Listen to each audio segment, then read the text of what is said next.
Now for business updates across the globe, Rotus Odiri joins us. Good morning, Rotus. Good morning, Doctor. Good morning, Rufai. Good morning to all our viewers out there. Oil prices extending losses from yesterday after, of course, OPEC Plus has apparently been facing some disputes from members, particularly Angola, Nigeria, and some others, delaying their meeting. So we're seeing prices now, Brent crude $80.98, at least as at 6:23 GMT this morning.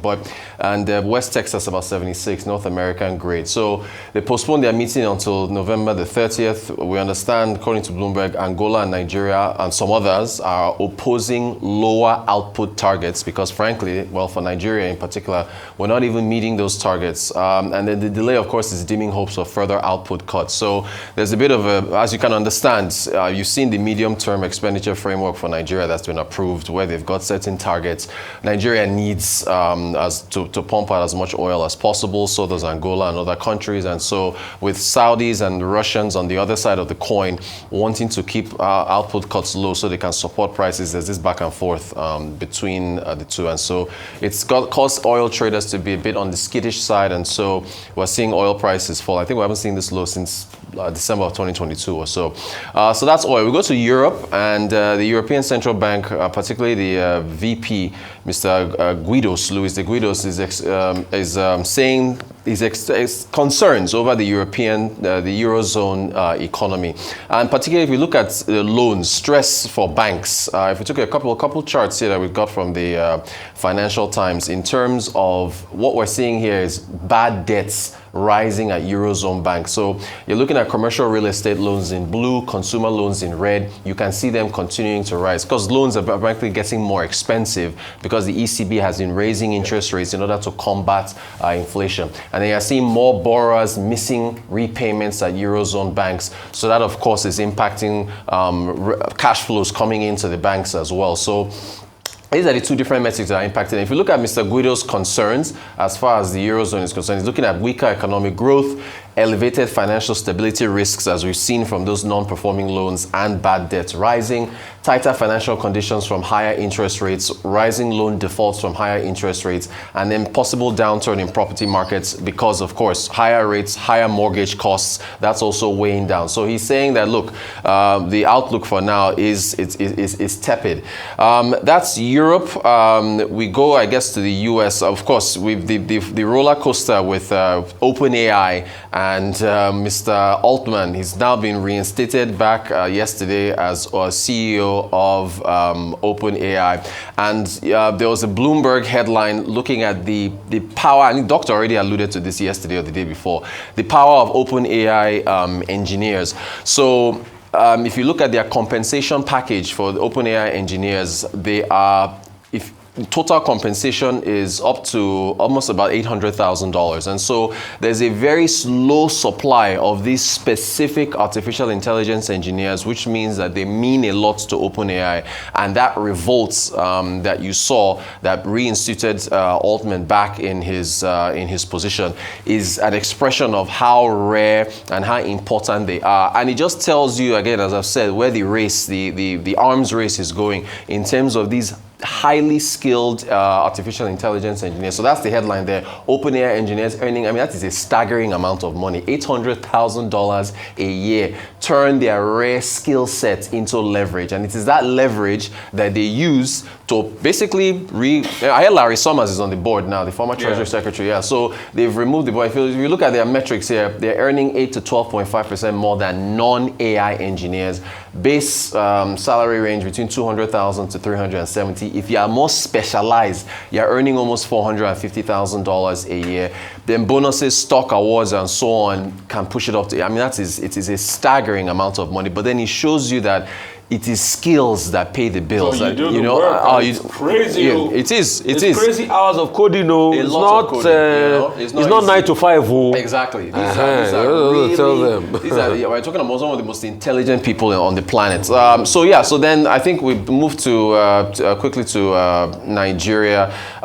Some House of Reps they put forward a recommendation. This is from the Joint Committee on Finance, National Planning and Economic Development and Aid, Loans and Debt Management. In the MTEF for 2024 through 26 to ban imports of items that are locally produced. And then the CBN should ensure banks have access to FX. That second one is depending on macroeconomic factors. But back to this whole matter of banning this and banning that, make sure that your business environment is conducive to produce, competitive producer. And then the Naira notes, we understand the federal government is seeking to get an extension on use of old notes beyond December, as you both know about the Supreme Court decision that extended it to the end of December. I mean, that tells what happens. Do the old new notes become museum artifacts if we move forward with old notes? That's all we got as far as business updates today. There's an Naira scarcity that we're not talking about. POS operators, people in the space have started to complain in Edo and all of that. It leads Punch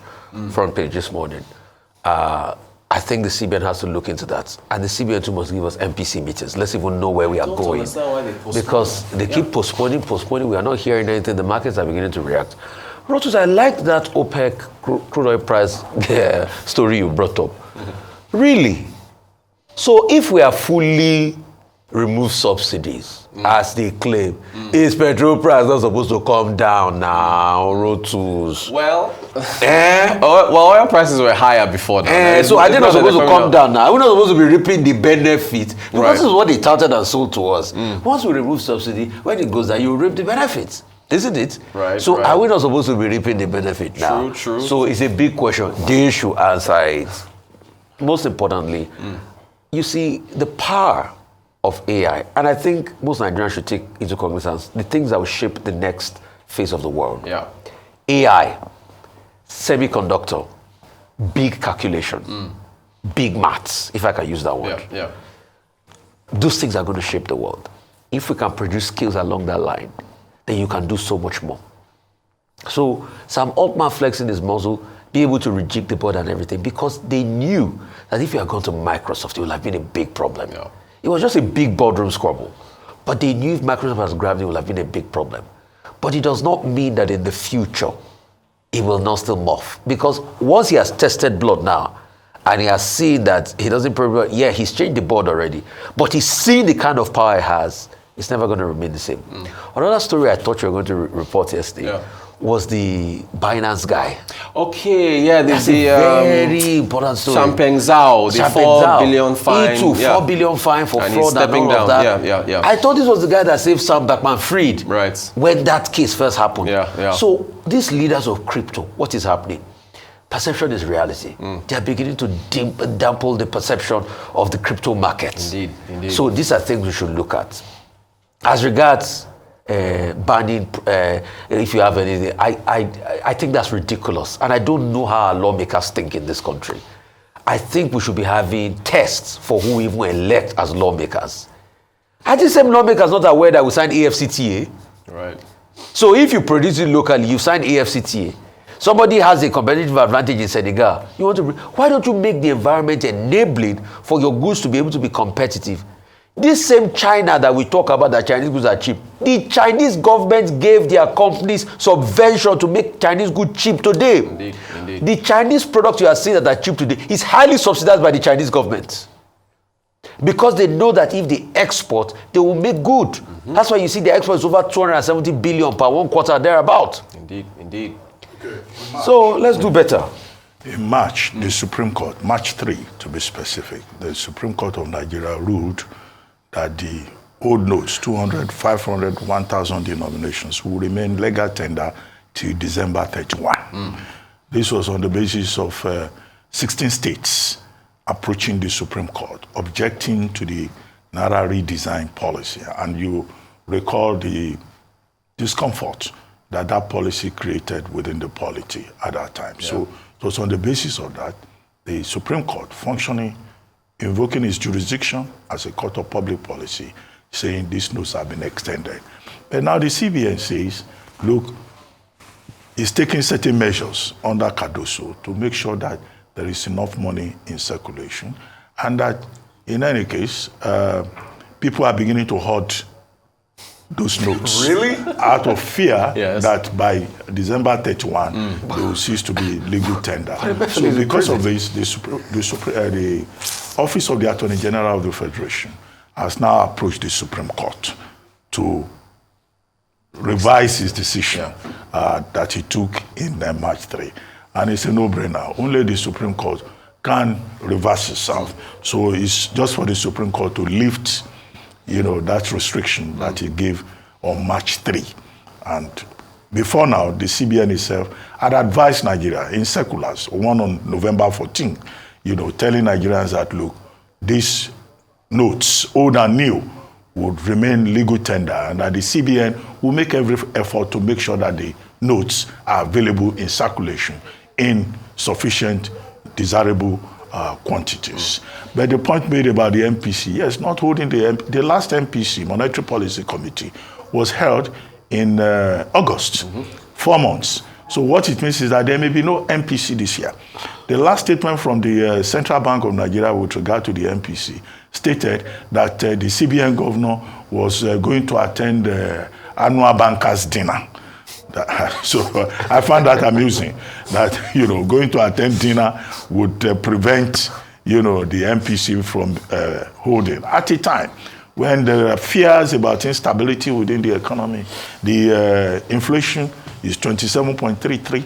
We had a guest here who was projecting that it's in fact going to go beyond 30% before the end of the year. And then you have all these challenges within the economy. The MPC is to help with stability within the economy, and I think it's urgent. But there are probably other reasons. I read somewhere they want to change the composition, the membership of the Monetary Policy Committee, where maybe the presidency and the CBN should act fast on that, given the importance of that committee in taking critical look at macroeconomic indicators. As for Sam Altman, the question to ask, yes, he's back in OpenAI. He said it on his X account, formerly known as Twitter. And we're told that the staff are very enthusiastic about this. But he's been able, I guess, to take his pound of flesh, in the sense that 3 of the people who declared a vote of no confidence in him, they've left the board. Yep. And they've been replaced by Larry Summers, former Treasury Secretary, Adam D'Angelo, and then Brett Taylor. These are the 3 new people coming onto that board. And there may be plans also to expand that board further. But the key thing is that the staff say they are very enthusiastic about this latest development, and which means that the 550 out of the 770 staff that signed a petition threatening to leave OpenAI and go to Microsoft will not go to Microsoft. But the question to ask is, will it be the same company that it was before the crisis erupted Friday? Good question. What will be the kind of relationship, with this new board? I know the staff are happy, they are very well paid, Yes. but how about the environment, in terms of relationships within the system? I thought you were going to talk about the autumn statement From Mr. from the Chancellor, Jeremy Hunt, yesterday, removing taxes, personal income taxes, about 11 billion worth of taxes in favor of businesses.